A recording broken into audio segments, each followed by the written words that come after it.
À quelques kilomètres de Bodrum, juste derrière la plage où la mer a rendu le corps du petit Taylan, une forêt de bambous où les migrants viennent se cacher avant de tenter la traversée. C'est ici que notre enquête démarre.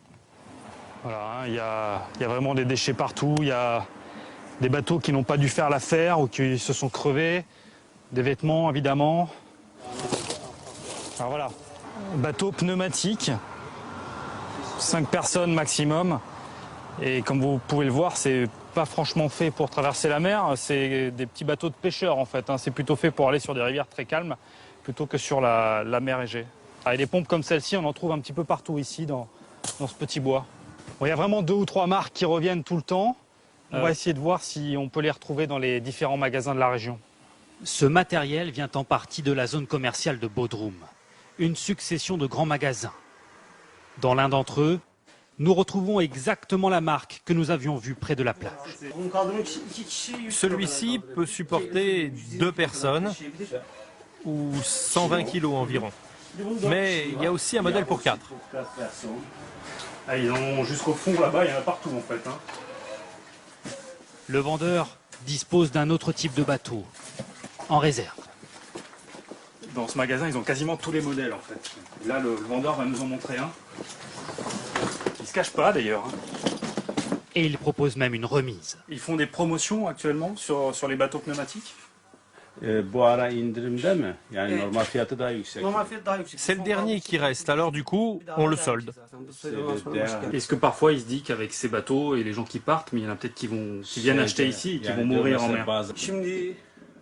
Si vous ne surchargez pas trop, il n'y a aucune raison que ça chavire. Mais selon lui, les migrants choisissent en général une autre enseigne.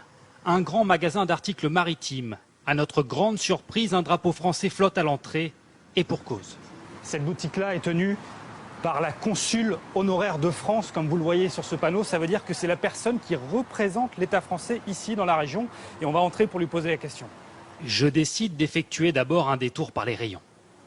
Moteur électrique premier prix, autour de 500 € à peu près. Ouais. Puis je demande à voir la patronne.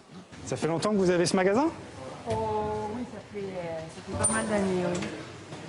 Vous êtes installé dans la région depuis longtemps? Oui, ça fait plus de 20 ans. Elle ne sait pas que nous enregistrons la conversation et confirme qu'elle n'est pas regardante sur l'identité de ses clients. Vous êtes consciente qu'il y a des gens qui partent à la mort avec les équipements que vous leur vendez? Absolument. Et je vous dis, on parle avec les autorités et on leur dit, mais empêchez-les de partir. Mais vous pourriez décider de ne plus vendre aussi. Oui, mais si nous, on ne vend plus, celui d'à côté vendra, celui derrière vendra, ça ne change absolument rien. Nous, Sauf que si vous commencez, vous, peut-être que les autres derrière feront pareil. Absolument. Vous êtes consul honoraire de France ici? Oui. Vous vous rendez compte que donc, le consul honoraire de France ici à Bodrum alimente le trafic? Oui. La mairie alimente le trafic. Le capitaine du port alimente le trafic. Le sous-préfet alimente le trafic. C'est-à-dire? Il les laisse passer, il les laisse partir. Je ne sais pas, je ne voudrais pas faire un reportage parce que on est fautif quand même. On est fautif quand même à l'être. Mais je vous dis, si ce n'est pas nous, c'en est d'autres. La discussion se termine devant la plaque de l'agence consulaire, fièrement placardée devant le bureau. À quelques mètres de là, les bateaux sur lesquels les migrants continueront à s'élancer chaque nuit pour la périlleuse traversée jusqu'aux côtes de la Grèce, les portes de l'Europe.